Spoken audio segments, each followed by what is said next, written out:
గంగపుత్రులు వేటకు సిద్ధమవుతున్నారు. దాదాపు 2 నెలల విరామం తర్వాత మళ్లీ గంగమ్మ తల్లి ఊళ్ళో మత్స్య సంపద కోసం బరిలోకి దిగనున్నారు. ఈ 2 నెలలు ఇళ్లకే పరిమితమైన మత్స్యకారులు బోట్ల మరమ్మతులు, వలల రిపేర్లు చేసి వేటకు సిద్ధమవుతున్నారు.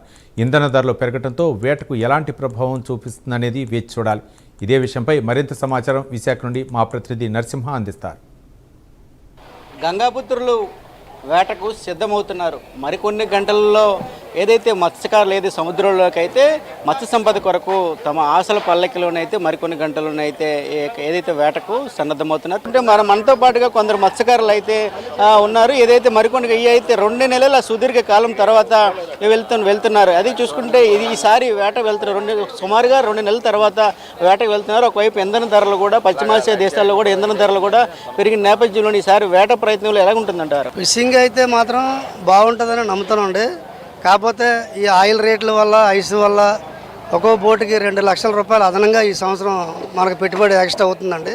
ఎందుకంటే ఆయిల్ రేటు కూడా 110 రూపాయల దాకా అయిపోయింది కాబట్టి ఐస్ రేట్లు కానీ సామాన్లు దొరకడం లేదు. ఎక్కడ చూసినా యుద్ధ ప్రతిపాదన అని చెప్పడం జరుగుతుంది. ఆ యుద్ధం వల్ల ఎవడో ఏడు రేటు పెంచుతున్నాడో కూడా తెలియట్లేదు.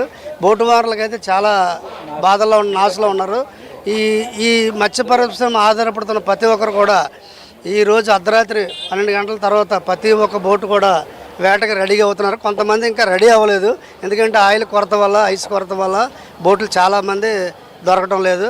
అలాగే ఈ అర్ధరాత్రి నుంచి ఫిషింగ్కి బోట్లు వెళ్ళడానికి సిద్ధంగా ఉన్నాము. అలాగే ఫిషింగ్ మాత్రం బాగుంటుందని గంగమ్మ తల్లిని మొన్న 9వ తారీఖున పండుగ చేసాం. అమ్మవారికి పసుపు కుంకుమలు ఇచ్చి ప్రతి ఒక్కరు ఆనవాయితీగా గంగమ్మ తల్లిని కొలుస్తారు. ప్రతి ఒక్కరు ఆ తర్వాతే వేటకి వెళ్తారు. అలాగే ఈ ఫిషింగ్ బాగుంటుందని మనం చాలా ఆనందంగా ఉన్నామండి. యాక్చువల్గా మాకు ఫిషింగ్ హార్బర్ వరకు కూడా 70 రూపాయలు 80 రూపాయలు ఆయిల్ వరకు మేము చేసుకుంటేనే ఇప్పుడున్న రేట్లు పెట్టి మాకు వర్కౌట్ అవుతుందండి.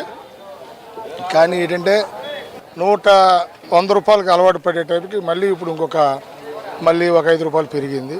105 రూపాయలకి మేము ఇప్పుడు ఆయిల్ కొనుక్కొని వెళ్ళాల్సి వస్తుంది. ఈ ఆయిల్తో పాటు మిగిలినటువంటి మిగతా వస్తువులన్నీ కూడా సంబంధించినటువంటి ఇది యాక్చువల్గా క్రూడ్ ఆయిల్కి సంబంధించిన వస్తువులు ఎక్కువ ఉంటాయి కాబట్టి అవన్నీ కూడా రేట్లు పెరిగినాయి. అవన్నీ కనబడకుండా ఇంచుమించుగా ఒక 30% మాకు ఇన్వెస్ట్మెంట్ పెరిగింది. అది దానివల్ల ఇబ్బందికరంగా ఉంది. అది ఇబ్బందికరంగా ఉన్నా సరే మరి మేము దీని మీదే ఆధారపడి దీని మీదే బతకాలి కాబట్టి మరి అప్పో సప్పో చేసుకొని లేదా పెట్టుబడి పెంచుకొని వేటకెళ్ళడానికే మేము ప్రయత్నం చేస్తాం. చూసుకుంటే మత్స్యకార భరోసా విషయంలో కూడా చాలామందికి కూడా సాంకేతిక పరిణామాల వల్ల కూడా పూర్తి స్థాయిలో అందలేదని కూడా ఒకవైపు ఆరోపణలు అయితే వినిపిస్తున్నాయి. ఈ క్రమంలోని మత్స్యకారులు కూడా కొందరు నిరాశతో ఉన్నట్టు కూడా తెలుస్తుంది. అంటే యాక్చువల్గా అండి మత్స్యకార భరోసా అన్నది రిలీజ్ అయ్యేటప్పుడు ఒకసారి కొంతమంది రిలీజ్ అవుతుంది. 2-3 దశల్లో రిలీజ్ అయ్యే కార్యక్రమం ముందుగా ఉంది. కాకపోతే ఈసారి ఏంటంటే చిన్న టెక్నికల్ ప్రాబ్లం వల్ల 314 బోట్లు ఆగిపోవడం అన్నది కాస్త చాలా బాధాకరమైన విషయము. దాని మీద మేము ప్రయత్నాలు చేస్తున్నాము. గత 8వ తారీఖుని రాష్ట్రం మొత్తం మీద 5190 మందికి మళ్ళీ మత్స్యకార భరోసా పడుతుందని చెప్పి గవర్నమెంట్ జీవో విడుదల చేశారు. ఆ జీవో ఎప్పుడు అమౌంట్ పడుతుంది అన్నది ఎదురు చూస్తున్నామండి. చాలా వరకు ఫిషింగ్ హార్బర్ నుంచి కూడా చాలామంది మత్స్యకారులు అయితే వేటకు వెళ్తున్నారు. ఈసారి వేట ఎలాగుంటుందంటారు? ఉత్పత్తి ఏ విధంగా ఉంటుందంటచ్చు? ఈ ఆట ఎలా ఉందో మనం ఎవరు చెప్పలేం చేయలేం. అక్కడికి వెళ్ళిన తర్వాత ఏట ఎలా ఉందో, ఏం పోతుందో, నాశ వస్తుందో, లాభం వస్తుందో తర్వాత ఇది 15వ తారీఖున తర్వాత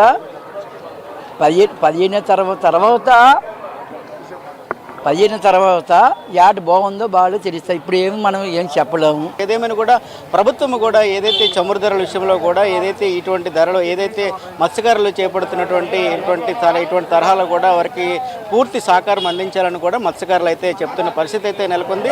ఏదేమైనా కూడా 2 నెలల సుదీర్ఘ కాలం తర్వాత మత్స్యకారులు ఏదైతే గంగమ్మ ఒడిలోకి మత్స్య సంపద కోసం వెతుకుతున్న నేపథ్యంలో కూడా కొందరు ఆశాభావి, కొందరు అయితే ఆనంద ఉత్సాహం వ్యక్తం చేస్తున్నారు. మరికొంది నిరాశగా ఉన్నట్టు కూడా వ్యక్తమవుతున్న పరిస్థితి అయితే నెలకొంది.